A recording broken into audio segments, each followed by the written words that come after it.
Teresa here, and as you can see, wala talaga akong makeup right now. And makikita niyo yung mga pimple marks ko. Medyo madami pa sila, pero compared to the first time na nagpicture ako, makikita niyo yun sa Instagram stories ko or sa TikTok ko na pinost ko yung before and after photo. So, super improved na tong version na to. Pero a few months ago, super baba ng confidence ko, as in, lagi na lang kailangan ko mag-makeup or hindi na lang ako aalis kasi nakaka-stress na ang dami kong pimples tas nagpa-fall yung hair ko. So, yung story na yon, i-share ko sa ibang video kasi sa video na to, i-share ko sa inyo yung magpapalash tayo, guys, kasi for the past months, dahil nga mababa yung confidence ko, lashes na lang talaga yung nagbo-boost up ng confidence ko. So, lagi ako nagpapalagay ng false eyelashes the past few months nung hindi pa quarantine. Para yata na-try ko na yung iba-ibang lashes sa Manila, pero hindi ko pa natatry to, guys. New Lounge! New Lounge is finally in Pampanga, guys. Kaya I'm really so happy, guys. Nasa Pampanga na yung New Lounge. And what's really nice about it is that mobile services sila. Tingnan nyo. Mobile lash services lang sila ngayon. So, yon, home service lang sila. And what's really nice about their home service is that guaranteed na safe yung mga staff nila because they check their health every, I think, 1 week or what. Basta, minomonitor yung health ng staff nila. And, minomonitor din nila yung health ng clients nila. Ang dami talagang forms and everything bago ka makapag-book. Nag-book ako a few days ago and yun, may forms pa. Meron pa kaming calls for interview and health declaration, gano'n. So, yun, bago ka tanggapin, kailangan mo talagang maging healthy. So, yun. And mamaya, magmamask tayo kasi kailangan daw nakamask pag gagawin na yung lashes. And kailangan nila ng isang room na may aircon. Kaya tayo nandito sa room ko. Dapat sa sala na lang kami, pero yun, kailangan daw naka-aircon. Kaya, eto, kunin na natin yung mask natin. Kasi baka nandyan na sila. Malapit na eh. Tingnan natin. Hindi ko lang alam kung makakapag-video ako, pero try natin.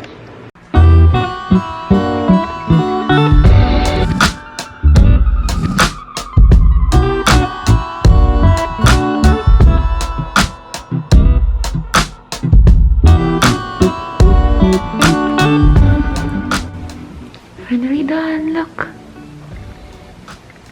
Ayan guys, natapos na. Super tagal kong nakamask. So, medyo hassle talaga magpagawa ng anything in these days. Pero ayun, buong 2 hours nakamask ako. And yan, natapos na. And si ate, hindi ko na-videoan si ate kasi ayokong pilitin siya. So, yun, naka-full PPE sila. Before going inside the house, maglalagay na siya ng PPE. And naka-face shield din sila and mask and everything. So, complete when they go in. Tapos, ewan, pero feeling ko, nililimit din nila yung chismis-chismis kasi, yun nga, para din sa safety. So, yun, super ganda, guys.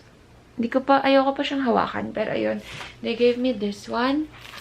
Ito, yung brush. And, meron din eyelash grower, pero parang siniship pa yata dito sa Pampanga. So, they will give me that in the next few days. Pero yun, eyelash grower daw siya. And, akala ko, lalagay ko lang yun pag nag-fall off na lahat ng extensions. Pero, pwede daw siyang lagay kahit may extensions para yung pag-grow ng eyelash. And, yung extensions mismo tatagal. Yun, ang ganda naman ng pagkagawa. I like it kasi natural lang siya. And, feeling ko, oo, malambot siya, guys. Hindi katulad ng iba na matigas. Tapos yung mga matitigas na eyelash extension, pag naligo ka, nag-iipon yung water dun sa extension. So, tingnan natin pag naligo ako. Pero yan. Nagutom ako sa 2 hours na ginagawa yung lashes ko. Kaya tara, gawa tayo ng merienda.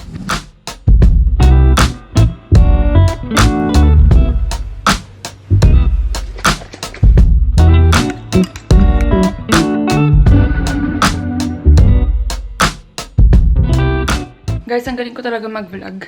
Kumain lang ako.